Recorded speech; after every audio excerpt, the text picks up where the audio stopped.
About 2 weeks ago, we had an air conditioner issue. Woke up and it was my wife.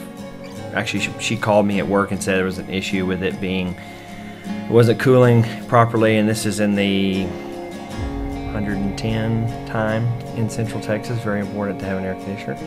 And so we called out a company to come check it out, and it turned out I had forgotten to change the filter, so it froze up because of my fault.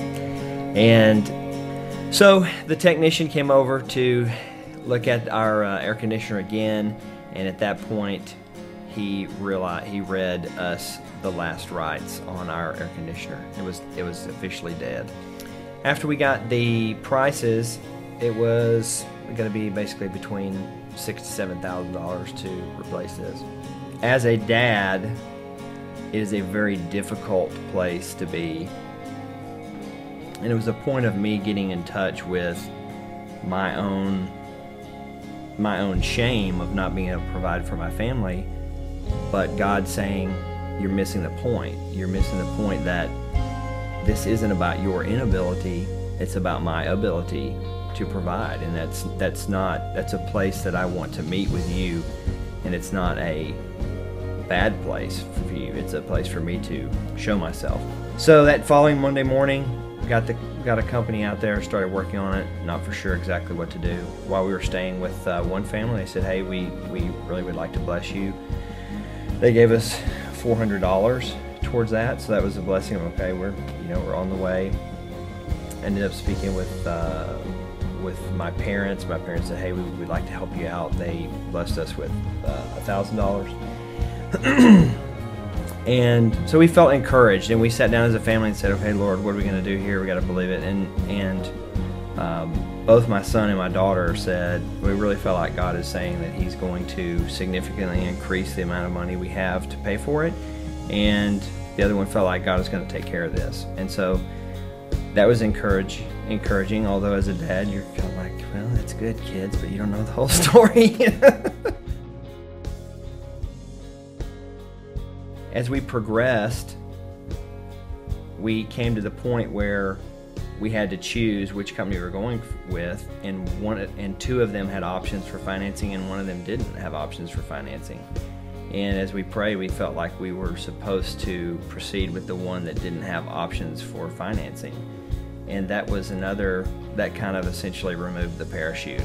And so we proceeded with that. We had a portion of the money. On Sunday, I'd gone down front at the end of the service and just prayed with a family and just shared with them my struggle. 2 days later, that family ended up contacting me and saying, hey, we felt like God led us to give $3,000 towards the air conditioner. We obviously were very encouraged because now we're at about 2/3 of it. And so as I was doing some work in my attic, preparing for it all to be put into place, I just felt like, Lord, I know that I'm so thankful for what you've done, but as crazy as this story has been, I just don't think that it's completed yet. And someone ended up calling and asking how much was left on it, and I told them the amount that was left, and they said, hey, we'll write the check for the rest of it. I was, of course, very excited about that.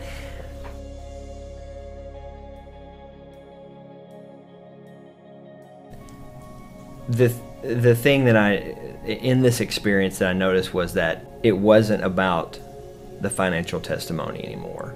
It was allowing God to connect with me through our finances, and not seeing that as a place of weakness or shame, but seeing it as